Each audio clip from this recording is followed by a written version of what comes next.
Hello mga kumare, at dahil nga hindi ako pumapasok ay naispatan kong nagluluto ang aking panganay, kaya naman binidyo ko na. At ayan, nakaprito na pala siya ng saging at piniprito na nga niya ngayon ang patatas at ang carrots. At hinalo-halo nga niya ng konti ang kanyang patatas at carrots. At ayan, tapos niya nang naprito ang saging, patatas at ang carrots. At di nga nagtagal, ay pinrito naman niya ang baboy na kanyang lulutuin. Ano kaya itong lulutuin ng aking panganay?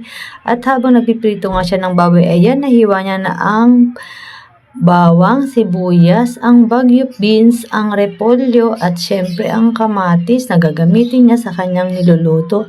At ayan nga guys, isinet aside na nga niya ang kanyang pinaritong baboy. For your info nga pala ay napakasarap ding magluto nitong panganay kong anak. At dahil naprito na nga ang baboy ay nagisa na siya ng bawang, sibuyas, nilagyan niya rin niya ng paminta at sinunod na rin ilagay ang kamatis at syempre hinalo-halo niya lang ng konti at nang medyo luto na ang kamatis ay nilagay na nga niya ulit ang kanyang pinaritong baboy. At syempre ayan, hinalo-halo niya muna mga kumare para lumasa naman ang paggisa sa baboy.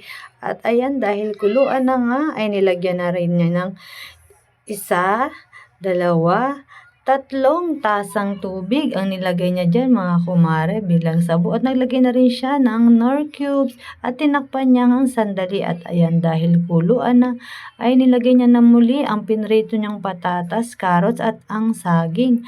At syempre halo-halong kunti dinagtagal ay nilagay niya ang tomato sauce at ang pork and beans. At hinalo na nga niya yan.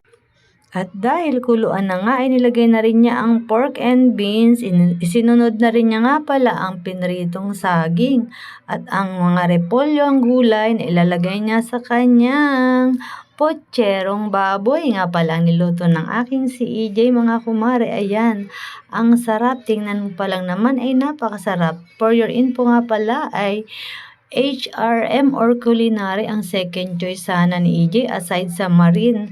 At ayan guys, tinakpan ng sandali para maluto at eto na nga, luto na ang ating ulam na niluto ng aking panganay na si EJ.